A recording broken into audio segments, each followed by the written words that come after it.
and welcome to this short training video for secretaries. Today we're going to look at part 1 returns, how to deal with them, why we do them and why they're important.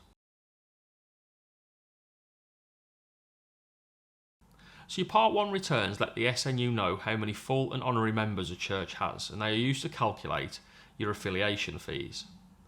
A common question that's asked is how much? What is the standard affiliation fee? The standard affiliation fee applies to all honorary members as well as all full members of your church, and it is set at £5 per person. So, now that you know how many full members you have, and now that you know how many honorary members you have, you take that number and you multiply it by 5, which will give you your affiliation fee. So for example, if a church has 5 full members and 6 honorary members, you would make that multiplied by 5, which will give you a total of £55. There is also a trust property fee set at £100. This applies to churches that are in sole trust with the union. If you're unsure that your church is in sole trust with the union, please contact myself, Matthew Mould, the Church Relations Coordinator, and I'll happily be able to tell you whether or not this applies to your church.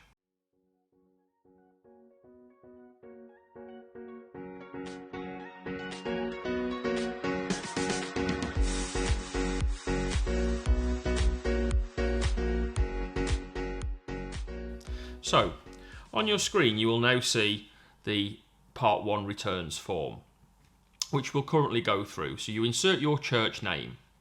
In this instance we're using the name of Head Office Redwoods, and then you insert the address. So we'll put in the address, the email and the telephone number. The next section of the form asks how many full and how many honorary members you have, and also how many associate members you have. It's important though to realise that associate members do not go towards your affiliation fee. So in this instance we're going to say that we have 10 full members and 5 honorary members, which gives us a total of 55 members. That's obviously then multiplied by 5, and as you can see the total amount of affiliation fees is now going into the appropriate column in the form marked affiliation fees. In this instance the church is in sole trust to the union.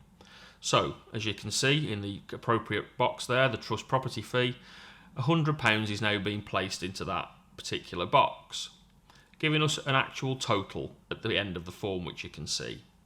Now, some churches pay by cheque, in which case you would tick the box that is entitled cheque enclosed, and in this case we pay via direct debit, so the direct debit mandate is enclosed.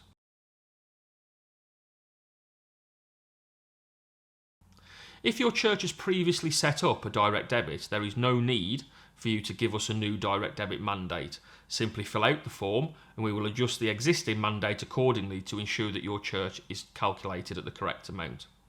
If you do pay direct debit, it is important that you let us know how many members you have on a yearly basis, as it may be that membership has dropped and therefore you're paying too much. Equally, it may be that membership has increased and the church is not paying enough and accumulating debt to the SNU, neither of which is ideal.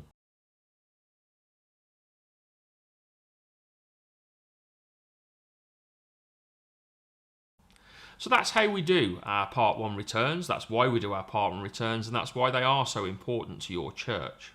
If you've got any more queries or questions in relation to this video, please don't hesitate to contact me using the details provided below. Thank you for your time.